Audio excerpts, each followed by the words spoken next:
네, 시장 클로즈업 시간입니다. FOMC 회의 결과가 모두 다 발표가 됐고요. 여기에 따라서 시장마다 제각각의 좀 반응이 나타나고 있는데 일단 미국 시장은 좀 차익 실현의 모습이 나타났었고 우리 시장은 좀 반대로 또 올라가는 모습이어서요. 앞으로의 전망은 어떤지 이번 FOMC에서 우리가 다시 한번 되짚어봐야 될 것들은 무엇이 있는지 저희가 GFM 투자연구소 이진우 소장과 함께 이야기를 나눠보겠습니다. 어서 오세요. 네, 안녕하세요. 네. 자, 일단 그 FOMC가 참 어려운 게 그들이 하는 말은 몇 분으로 그렇게 길지 않은데 그것을 해석하는 과정이 굉장히 어려운 것 같더라고요. 이번 FOMC를 좀 총평을 내려주신다면 어떨까요? 네. 어제 밤 이렇게 뉴욕 시장 뭐 그 시간에 우리는 진짜 한참 자야 되는 시간인데 사후적으로라도 이렇게 틱 차트를 보시면은 네. 굉장히 그 이제 제롬 파월 연준 의장의 기자회견 과정에서 주가, 금리, 환율 할 것 없이 굉장히 출렁거립니다. 네. 그래서 이번에도 이런 지표 또는 뭐 어떤 통화정책 같은 뭐 FOMC나 22 통화정책 회의 같은 이벤트들 많은 것들 중에 역시 연준하는 이유가 있구나 하는 생각이 들거든요. 이거 한번 복습 삼아 보시면은 이게 지금 이 코너데이 사이트에서 이렇게 캡처해온 이번 주입니다. 이번 주는 월요일이 4월 29일이었고 지금 오늘이 5월 2일, 내일이 5월 3일 아닙니까?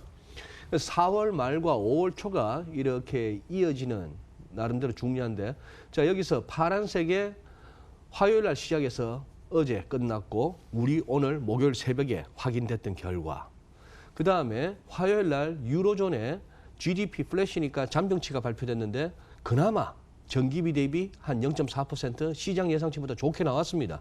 그게 최근에 1유로당 1.12달러 밑에서 이렇게 헤매던 유로가 조금 반등하는 계기가 됐어요. 그 다음에 이날 5월 첫날 ISM 제조업 지수 나오는 거 우리 다 알고 그리고 이날도 중국의 PMI가 나왔었잖아요. 요즘 이 PMI, Purchasing Managers Index 해가지고 뭐 구매 관리자 지수 그렇게 얘기하는데 왜? 각 기업에서 구매 담당하는 사람들이 경기 상황에 대해서 제일 민감하고 네. 잘 아니까 네. 그런 차원입니다. 이게 지금 안 좋았다가 지난 3월 달에 확 좋았는데 4월 달에 중국 같은 경우는 살짝 꺾였어요. 그래도 50.1. 그래도 수축과 확장 가운데 기준선은 올라섰는 그런 가운데에 그리고 나서 결국 이 중에서 시장을 제일 움직이게 한 거는 현재까지는 이 연준이었습니다. 그죠? 네. 연준의 어떤 그 중요성, 시장 재료로서의 중요성을 확인하게 됐고 오늘 이제 중요한 거는 이겁니다. 이거 3월 달에 2월 달에 이 부분이 뭐 장단기 금리 역전과 더불어서 뭔가 경기 침체 우려, R 공포 이런 식의 어떤 얘기가 자꾸 나오게 했던 배경이 이 유로존이나 독일, 프랑스의 PMI가 제조 PMI가 너무 안 좋았죠. 네. 네. 자, 이걸 갖다가 오늘 한번 확인해 보자는 것이죠. 화요일 날 나왔던 유로존의 성장률, GDP 성장률은 나쁘지 않았다. 그렇다면 이 부분도 좋아지느냐? 이것은 왜 중요하냐? 오늘 그러면 달러가 유로가 다시 반등에 나서면서 시장이 그토록 기다리고 있는 달러 약세가 본격적으로 시작될 것인가의 여부가 중요하고 내일은 결국 또 미국의 고용지표 그리고 여러 가지 뭐 서비스 인덱스, non manufacturing 인덱스 전부 다 비제조업, 서비스 제조업 이런 것들이 나오고 그다음 리카운트니까 셰일오일 지금 이제 시추공 숫자 또 추이 네. 이런 것들이 나옵니다. 뭐 알파벳이나 GM, 애플 다 실적 나왔고 나쁘지 않은 편으로 나왔고 그런데 결국 드리고자 하는 말씀은 우리가 연준 타령을 안 할 수가 없다는 것이죠. 가장 이번 주 아직 오늘 내일이 남았습니다만 이 연준에 크게 움직였다는 얘기죠. 네. 이번에 그 FOMC가 시작되기 전부터 저희 이 코너를 통해서도 어떤 네. 다른 전문가분께서 초과 지급 준비금 예. 금리를 주목해야 된다라고 네. 이야기를 하셨었거든요. 네. 근데 그 어차피 이번 FOMC에서 금리 결정을 안 할 거라는 거는 대부분 공감을 하고 있었고. 네. 근데 초과 지급 준비금 금리는 0.05%를 내렸습니다. OBP를. 네, OBP를 내렸습니다. 네. 이게 무슨 의미일까요? 그러니까요. 예. 자, IOER이라고 해서 화면 한번 보시죠. 우리가 IOER 시황에서 국내 시황에서나 언론에서는 그렇게 모두가 뭐 일괄적으로 다루지는 않습니다. 조금 어려운 내용이다 보니까 네네. 이제 이 약자죠. Interest I on excess reserves, 즉 초과 지준. 법적으로 꼭 쏴야 하는 지준 말고 그 이상에 대한 지준. 이게 지금 22 같은 경우는 마이너스 0.4%를 때리고 있잖아요. 네. 그런 상황인데 미국 연준은 지금 그동안에 미국 연준은 아시다시피 지금 이 아래쪽에 자, 이 그래프는 글로벌 모니터에서 가져온 그래픽입니다. 아래쪽에 2.25 이건 로어 바운드라는 얘기는 지금 2.25에서 2.5잖아요. 연방기금 금리를 갖다가 레인지로 제시하지 않습니까? 목표를. 네. 하단은 2.25, 상단은 2.5입니다. 우리는 1.75%죠. 한국은행 기준금리는. 그래서 75bp 정도라고 생각하는 거고. 자, 그럼 여기서 이 노란색이 아니고 이 흰색이 방금 말씀드린 초과 지준에 대해서 연준이 은행권에다가 지급하는 이자율이에요. 네네. 이게 2.4%. 지난번에 올라오면서 그런데 이 2.4%의 초과 지준은 시장에서 어떤 식으로 인식되는가 하면은 그 위에 요 약간 파란색 2.45라고 되어 있는 이것이 effective federal fund rate 뭐 실효 연방 기금 금리라고 해서 우리로 치면 콜 금리죠. CD 금리. 하루짜리. 네네. 은행권들이 하루짜리 자금을 갖다가 빌릴 때 이 정도 금리란 얘기인데 네. 여기서 이 격차 통상적으로 이것은 이 IOER을 갖다가 넘어서지를 않습니다. 보통 넘어선다면은 연준에다가 이렇게 돈을 맡겨두면 2.4%를 받게 되고 여기는 연준보다는 조금 신용도가 떨어지기는 하지만 어쨌거나 좀 더 나은 금리를 받죠. 그런데 이런 식으로 된다면은 뭐 하루짜리 금리를 갖다 이렇게 풀면서 하루 사이에 뭐 망할 일이 있겠습니까? 별 차이 없다고 본다면은 이 지준을 헐어서라도 이쪽으로 가겠죠. 그렇다면 결과적으로 뭐다? 결과적으로 시장 논리상 이거는 2.4% 위로는 좀처럼 못 가게 되는 네네. 상황이 되겠죠. 근데 이것이 지금 이렇게 와 있기 때문에 그동안에 몇몇 외신들과 IB들의 리포트에서 이번에 저거라도 낮춰줘야 되는 거 아니냐? 그러면 뭔가 지금 하루하루 자금을 갖다가 구하는데 조금 빠듯함을 느끼는 월가의 은행들이 좀 숨통이 트이는 거 아니냐 했는데 이번에 그걸 낮췄다는 얘기입니다. 그러면 이건 이렇게 이해하면 되는 걸까요? 그러니까 중앙은행에서 들고 있는 돈을 네. 미국의 시중은행들이 하루 단위 혹은 굉장히 단기간에 짧게 돈을 빌리게 될 때 그 네. 이자가 좀 낮아졌기 때문에 은행들이 훨씬 더 물론 금리를 인하하진 않았습니다만 네. 은행들이 훨씬 더 돈을 융통하기 쉬워졌고 그게 약간의 돈을 푸는 효과 정도는 좀 있다고 볼 수 있는 걸까요? 맞습니다. 주행 그 말씀하신 그 해석이 맞는 것이 우리가 흔히 연준이나 ECB, BOJ의 통화 정책을 완화적이다. 네. 내지는 비둘기파적이다. 네. 또는 도비시하다. 네. 이거는 푸는 쪽이죠. 그렇죠.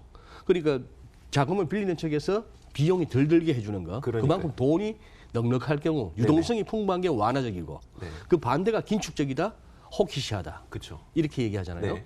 금융 환경이 타이트하다. 네. 이런 식의 표현을 하는데 이 IOER을 낮춰준다는 얘기는 그만큼 뭔가 자금 시장에 좀 빡빡한 자금난을 갖다 좀 풀어주겠다는 차원이고 심지어 시장은 그렇게까지 얘기할 수 있는 거예요. 당장 금리 낮추기는 조금 연준도 부담스럽고 체면도 안 서고 네. 그렇지? 그렇죠. 그래서 그냥 이거라도 일단 시작하는 거 아니야? 그럼 다음번에 또 내려가는 거 아니야? 네네. 라고 해서 처음에 성명서가 나오고 성명서 뒤에 이 IOER을 5bp 낮춘다는 이 내용이 있으니까 시장은 일단 주가 오르고 그다음에 국채 수익률 떨어지고 그래서 금리 떨어진다고 달러도 약해지고 하는 네네. 흐름을 보였다가 파월 의장 기자회견 때 이게 뒤집어졌습니다. 그러니까 연준 체면 말씀하셨으니까 말이죠.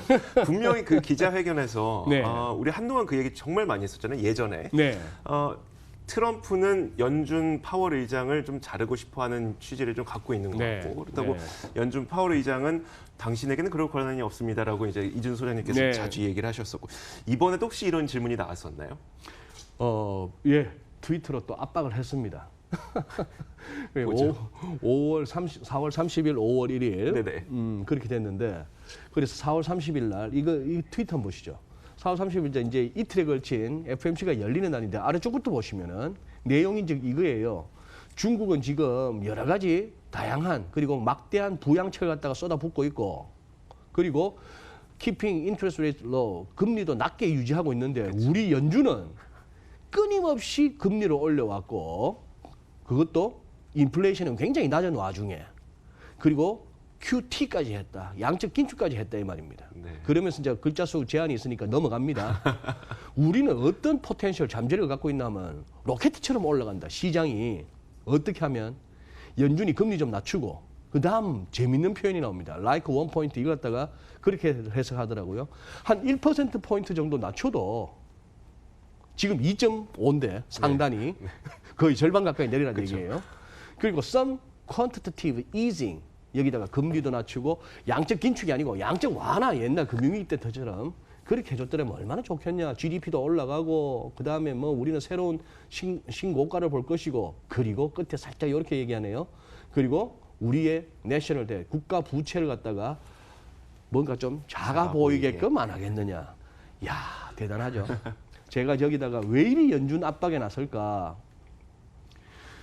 저나 주호 앵커가 네. 파월 의장 입장이더라도 저 트위터 올라온 날 진짜 금리를 바로 내리면은 뭔 소리 나올까요? 그러니까 연준이 아니 트럼프 말 듣는다가 나오니까요. 그러니까요. 그냥 일부러라도 한번 안 해야 되겠죠. 개기고 싶죠. 네. 그걸 뭐 협상의 달인이자 네네. 딜을 하면은 자기고 그것도 부동산 쪽에 딜을 하는 그러니까요. 사람인데 네. 어떻게 하면 상대방이 이 물건을 사고 싶을까? 네. 거래를 체결하고 싶을까? 아니면 어떻게 하면 획 돌았을까를 갖다가 직감적으로 아는 양반이 왜 이럴까? 그래서 자꾸 열심히 가는 거예요. 혹시 핑계거리 만들어 놓나? 예컨대요. 이러다가 언젠가는 부러질 겁니다. 당장은 아닌데 언젠가는 장이 부러질 텐데 지금 당장은 아닌데 그랬을 때 나중에 가서 그 얘기하면 되잖아요. 그때 내 말 좀 듣지. 네. 내가 금리 낮추라 하고 양적 완화하라고 했는데 네. 이 모든 게 연준 탓이야. 네. 저 적폐들 때문이야. 이렇게 얘기하는 거죠. 알겠습니다. 다시 좀 본론으로 돌아와서 그 시장 움직임을 좀 보자면요. 아까 말씀하셨던 것처럼 분명히 그 초과 지급금 준비금 금리를 네. 낮춤으로써 시장이 그 크게 올랐다고 말씀하셨는데 결국은 좀 이게 하락 반전 됐었잖아요. 네. 그게 어떻게 된 일입니까? 그게? 거기서 결국은 이제 그거죠.